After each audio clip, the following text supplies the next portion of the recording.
Bienvenidos a la serie titulada La Gracia y el Decálogo. Este es su video 3.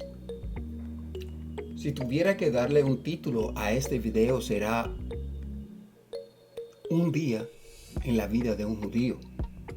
Fue temprano en la mañana del día de reposo cuando este joven se dispuso a preparar los alimentos del día y descubrió que no tenía leña en la casa. Salió de su carpa, pensó en su situación y tomó el determinado riesgo de ir a la parte que distaba más cerca a su casa, la parte del bosque que distaba más cerca a su casa, para recoger unos pedazos de palos secos para preparar el alimento. Esto, mis amados, de acuerdo al decálogo, no le era permitido hacer. No puedo decir si era que este joven era una persona haragán, que no lo hizo el día viernes por la tarde. Tampoco sé si fue que él no vio la importancia en esto. Lo que sí sé, que tomó este riesgo de ir a ponerse a recoger palos en el día de reposo. Pero alguien lo vio y temprano en la mañana del día que sigue al día de reposo, y le dijeron a Moisés lo que este joven había hecho en el día de reposo. Buscaron a ese joven y después de una corta investigación, Moisés mandó a encarcelarlo. A la vez, Moisés se puso a orar buscando la dirección de Dios en este asunto. Él quería qué él debía hacer con este joven que fue sorprendido recogiendo unos palos para hacer el almuerzo. La respuesta de Dios fue clara y concisa: lapidación a ese joven por ponerse a recoger palos en el día de reposo. La cita la puedes encontrar en el libro de Números, capítulo 15, versículo 32 al 36. Unas cuantas preguntas quedan en orden. ¿Por qué encarcelar al joven? ¿Por qué Moisés se puso a preguntarle a Dios o buscar la dirección de Dios en un asunto que estaba claro? Moisés fue el receptor, el que recibió el decálogo. Y el quinto punto del decálogo dice que tú no debes laborar en el día de reposo. Moisés parece optar una posición ambivalente delante de Dios. Yo me pregunto, ¿será que él pensó que por ponerse este joven a recoger unos pedazos de palos en el día sábado, debía él ponerse a la muerte o ser sometido a la muerte? ¿O sería esto algo mayor? Una premonición, un sentimiento, un presagio de lo que significa la gracia. Interceder por una persona cuando tú sabes que claramente violó el mandamiento. Y por si acaso se te olvidó el punto quinto del decálogo, deja repetírtelo. Dice: acuérdate del día de reposo para santificarlo. 6 días trabajarás y harás todas tus obras, mas el séptimo día será reposo para Jehová tu Dios. No hagas en él obra alguna, tú, ni tu hijo, ni tu hija, ni tu siervo, ni tu criada, ni tu bestia, ni tu extranjero que esté dentro de tus puertas. Porque en 6 días hizo Jehová los cielos y la tierra, el mar y todas las cosas que en ellos hay, y reposó en el séptimo día. Por tanto, Jehová bendijo el día de reposo y lo santificó. ¿Moisés sabía eso? Entonces, ¿por qué ponerse a interceder o a orar pidiéndole a Dios dirección en cuanto a este asunto? El asunto del joven haberse sido atrapado recogiendo palos en el día de reposo. Y yo vuelvo a repetir que la justicia de Dios jamás debe ser sometida a escrutinio humano. No se debe cuestionar. Dios dijo y nosotros decimos amén. Si examinas el decálogo con sincera objetividad, tendrás que llegar a la conclusión de que el decálogo exalta en nosotros la posibilidad de cometer faltas y nos advierte: no matarás, no hurtarás, no cometerás adulterio, no hablarás contra tu prójimo falso testimonio.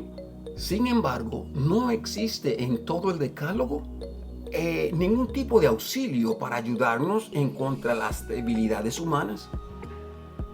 Nos es importante saber y recordar que el decálogo exalta el pecado, pero no nos ofrece ayuda. Fíjate esto del decálogo. te da el mandamiento, te condena si fallas en alguno de ellos, sin ofrecer ayuda. Y para mí, lo peor del decálogo es que puedes guardar los 9 fielmente, y si fallas en uno, fallaste en los 10.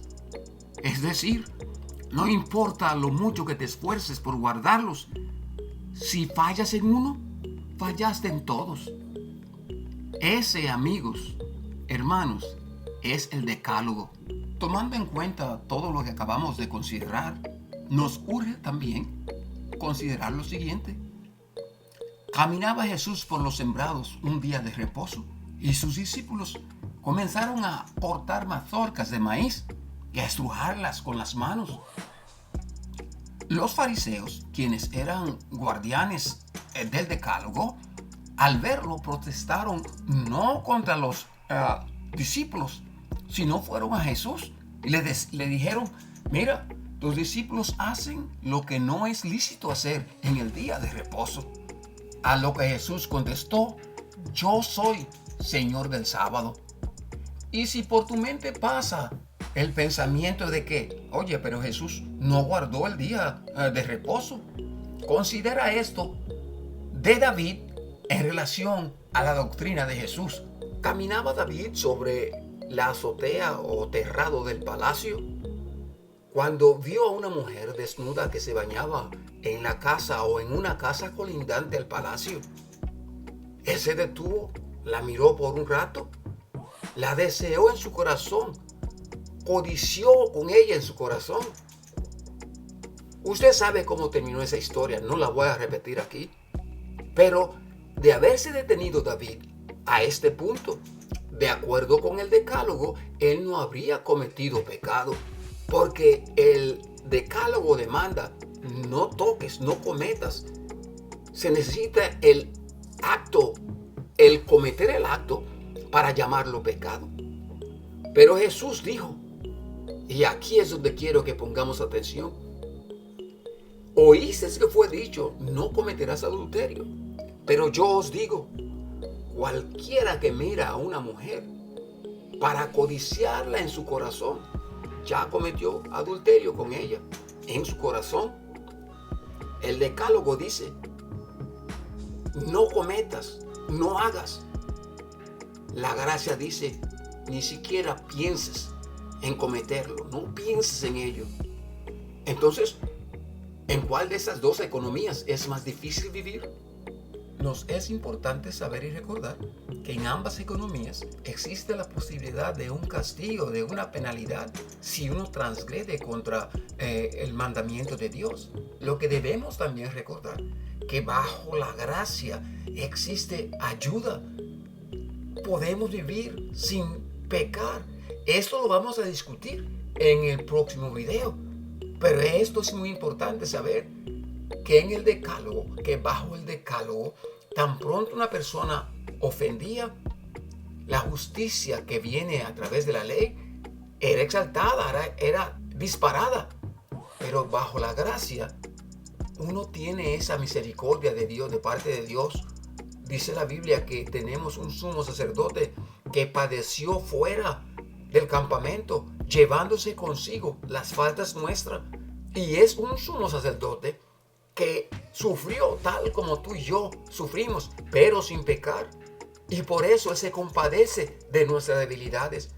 Pero debajo del decálogo, ¿quién se compadece de ti? ¿Dónde encuentras refugio si fallas? ¿En el decálogo o bajo aquella economía? Pero existen vastas y grandes, notables diferencias entre estas dos economías. La una tuvo origen en el monte Sinaí, la otra tuvo origen en el monte Calvario. La efectividad de la primera economía se basa en la capacidad del ser humano de acatar las leyes del decálogo. La efectividad de la segunda economía se basa en gracia acoplada con misericordia. La primera te acusa, te da el mandato y te acusa si fallas. La segunda también te da el mandato, pero te presta ayuda en tus debilidades. Que Dios te bendiga y te guarde. En el próximo video constataremos las verdades acerca de estas dos economías, la gracia y el decálogo. Trataremos de probar y de establecer las verdades de ambas, con el fin de dar constancia a la sostenibilidad de ambas. Yo espero que algo que se haya dicho aquí te mueva al amor y a las buenas obras. Que Dios te bendiga y te guarde, es mi sincero deseo.